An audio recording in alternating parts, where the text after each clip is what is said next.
IPhone 17 series వచ్చిన తర్వాత Gen Zs night అంతా అక్కడ క్యూ లైన్లో నిల్చొని మరి మార్నింగ్ వెళ్ళి 17 సిరీస్ కొన్నారు. అంటే అది కూడా ఫ్రీగా ఇవ్వలేదు, ఏదో నైట్ మొత్తం నిల్చున్నారని చెప్పేసి డబ్బులు వాళ్ళకి తగ్గించలేదు, డిస్కౌంట్ ఇవ్వలేదు, ఫ్రీగా ఇవ్వలేదు. ఏదైతే ప్రైస్ ఉందో ఆ ప్రైసే పెట్టి కొన్నారు. ఎందుకు అంత నైట్ మొత్తం మేల్కొని క్యూ లైన్లో నిల్చొని మార్నింగ్ తీసుకోవాల్సిన అవసరం జెన్జీస్కి ఏమొచ్చింది, అసలు ఎటు పోతున్నారు అనేది ఈ మధ్యకాలంలో వైరల్ అవుతుంది. దీని గురించి మీ అభిప్రాయం ఏంటి మేడం? పిచ్చి అంటారండి దీన్ని. లిటరల్లీ అంతే. ఏంటంటే ఇప్పుడు సరే ఒక ఫోనో లేకపోతే కొత్త గ్యాడ్జెటో పిచ్చి ఉంటుంది.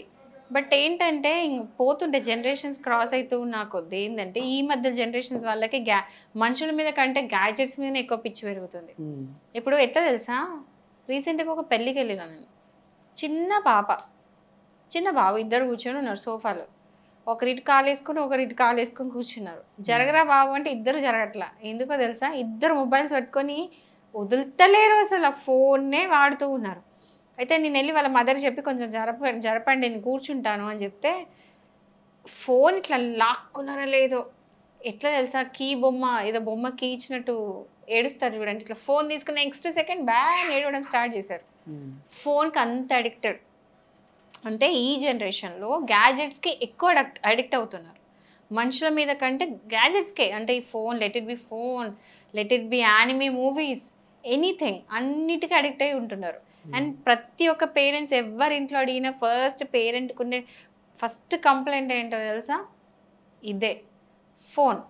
మా పిల్లలు ఫోన్ పట్టుకొని ఉన్నారు. అండ్ ఫోన్ని మేము సపరేట్ చేయలేము వాళ్ళ నుండి, ఏమి చేసినా సపరేట్ అవ్వదు కూడా. సో ఇది నడుస్తూ ఉంది కాబట్టి ఇంకా దానికి ఏం చేయలేము. అండ్ మీరు మాట్లాడుతున్నట్టు ఈ 17 సిరీస్ అయితే వచ్చిందో లిటరల్లీ ఎప్పటి నుంచో వెయిట్ చేస్తూ ఉన్నారు. అండ్ ఐ డోంట్ అండర్స్టాండ్ వీళ్ళకి ఇంత డబ్బులు ఎక్కడి నుంచి వస్తున్నాయి. ఐ మీన్ ఎవ్రీ సిరీస్కి అప్గ్రేడ్ అవుతూ ఉంటారు. 15 to 16, 16 to 17 నైట్ అంతా కూర్చొని వెయిట్ చేస్తున్నట్టున్నారు. ఈ ఈఎంఐస్ ఇవంతా ఇప్పుడు 50% చాలా మంది ఈఎంఐస్ తీసుకుంటారు. బట్ 50% మొత్తం క్యాష్ పెట్టి తీసుకున్న వాళ్ళే ఈ జెన్జీస్. అంత రిచ్ అయిపోయింది మొత్తం జెన్జీస్ కూడా.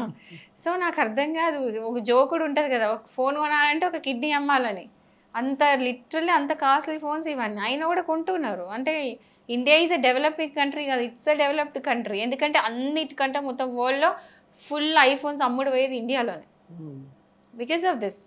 సో ఇది చాలా కామెడీ అనిపిస్తుంది. But end of the day నేను ఒక్కటైతే చెప్తా, గ్యాడ్జెట్స్ మీద మనుషులకు ఎక్కువ ఇంపార్టెన్స్ ఇవ్వండి. నేను జెన్జీస్కి ఇచ్చే అడ్వైజ్ ఇది. ఐ మీన్ గ్యాడ్జెట్స్ ఒక్కసారి ఇరిగింది అంటే మళ్ళీ కొత్తగా కొనుక్కోవచ్చు. బట్ అంటే ఐ మీన్ మనుషులు చచ్చిపోయిన దానికంటే ఎక్కువ ఏడుస్తున్నారు ఏమైనా ఖరాబ్ అయితే. సో అట్లా కాదు, ఖరాబ్ అయిన మళ్ళీ కొనుక్కోవచ్చు. కానీ మీరు స్పెండ్ చేయాల్సిన టైమ్ ఏదైతే ఆన్లైన్ గేమ్స్ కాకుండా బయట అవుట్డోర్ గేమ్స్ మీద మీరు స్పెండ్ చేస్తే మీరు ఫిజికల్లీ ఫిట్ అవుతారు. మీరు చూడండి, ఒకప్పుడు ఏంటంటే గేమ్స్ అంటే మనకేం తెలుసా, ఓన్లీ బయట అవుట్డోర్ గేమ్స్ గ్రౌండ్లో పోయి ఆడుకోవడమే. ఇప్పుడు గేమ్స్ అంటే మొత్తం ఫోన్ గేమ్సే ఈ జెన్జీస్కి. గేమ్స్ అంటే ఏంటి, ఫోనే, ఇంకేం లేదు. గేమ్స్ అంటే వాళ్ళకి అదే meaning. I don't see students going and playing the ground anymore. స్కూల్లో ఏం జరుగుతుందంటే అంత ప్యాషనేట్గా గేమ్స్ ఆడడం అట్లయితే చాలా తక్కువ, very rare percentage of students అంతే. సో ఈ ఫిజికల్ ఫిట్నెస్ అవన్నీ పోయి ఒబేస్ అవుతున్నారు. మీరు గమనిస్తున్నారా, 10th ఇంటర్ పిల్లలు లిటరల్లీ ఒక 30 years పిల్లల్లా కనిపిస్తున్నారు ఒబేసిటీ వల్ల, because of junk food, because of no games at all. ఇంట్లో కూర్చొని ఫోన్లు పట్టుకుని ఒత్తుకుంటుంటే ఇంకెక్కడ ఫిజికల్ ఎక్సర్సైజ్ ఉంటుంది, ఏముండదు, ఒబేస్ అవుతున్నారు. 30 ఏళ్ళలో ఇంకా 20 ఏళ్ళలా కనిపిస్తున్నారు. అట్లా అయిపోయింది. ఎందుకంటే ఫుడ్ ఒకటే కాదు, ఫుడ్తో పాటు ఈ మొబైళ్ళు, ఒకే కార్నర్ కూర్చొని బెడ్లో పడి బ్లాంకెట్ కప్పుకొని ఆడుకోవడాలు తప్ప ఇంకేమీ లేదు వీళ్ళకి. సో పేరెంట్స్ ఏం చెప్పినా ఏం చేసినా వీళ్ళు వింటలేరు. వాళ్ళంతటా వాళ్ళు తెలుసుకోవాలి. జెన్జీస్ నేనేం చెప్తున్నా అంటే ఆడండి, లిమిటెడ్గా ఆడండి. ప్రతిదీ ఏదైనా లిమిటెడ్ ఉన్నంత వరకు ప్రాబ్లం లేదు. ఎక్సర్సైజ్ ఏదైనా ప్రాబ్లమే. సో ఈ ప్రోటీన్ షేక్స్ అని ఇవన్నీ అవి కూడా బాగా చేస్తున్నారు. క్రియేటిన్, ప్రోటీన్ షేక్స్, ఇవి అవన్నీ ఏమేమో చేస్తూ ఉంటారు. సో ఇవన్నీ కూడా కొంచెం చూసి ఆ ChatGPT వదిలేసి కొంచెం బుక్ నాలెడ్జ్ పెంచుకొని బయటకు వచ్చి నాలెడ్జ్ రియల్ నాలెడ్జ్ ఎందుకు తెలుసుకోండి. సో ఎందుకంటే నేను రీసెంట్గా ఒకటి చూసా, ఒక అబ్బాయి టూ మచ్ ఆఫ్ ప్రోటీన్ తీసుకున్నాడు, ఇట్లా ఇంటర్మీడియట్ అబ్బాయి. And he got in to hospitalise అయ్యాడు. సో ఇవన్నీ కూడా ఈ జెన్జీస్ ఉన్న ప్రాబ్లమ్స్. చెప్తే వినరు. ఏమనంటే ChatGPT గొప్ప, మా పేరెంట్స్ కంటే ChatGPT చెప్పేదే కరెక్ట్ అని అనుకుంటారు. సో ఇవన్నీ ఉంటున్నాయి, జస్ట్ చూసుకోండి. Too much is always dangerous. And ఇందాక మీరు ఒకటి అన్నారు, ఇండియాలో ఐఫోన్స్ ఎక్కువ అమ్ముడుపోతాయి అని చెప్పేసి. ఆ అమ్ముడు పోయేది కొనేది కూడా మిడిల్ క్లాస్ వాళ్ళే. అదే కదా, middle class and below middle class. Below middle class. A rich person దగ్గర ఐఫోన్స్ ఉండవు. అదొక్కటి తెలుసుకోలేకున్నారు ఎందుకో మరి.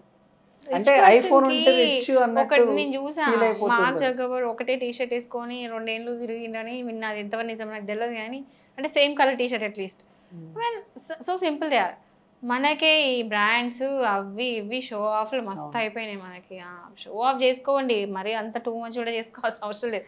What we're show that, EMIs పెట్టుకొని మరి షో ఆఫ్ చేస్తారు. మనం ఎంత ఉన్నామో అంతవరకు చూపించాలి, అంతకని ఎక్కువ షో ఆఫ్ చేయాల్సిన అవసరం లేదు.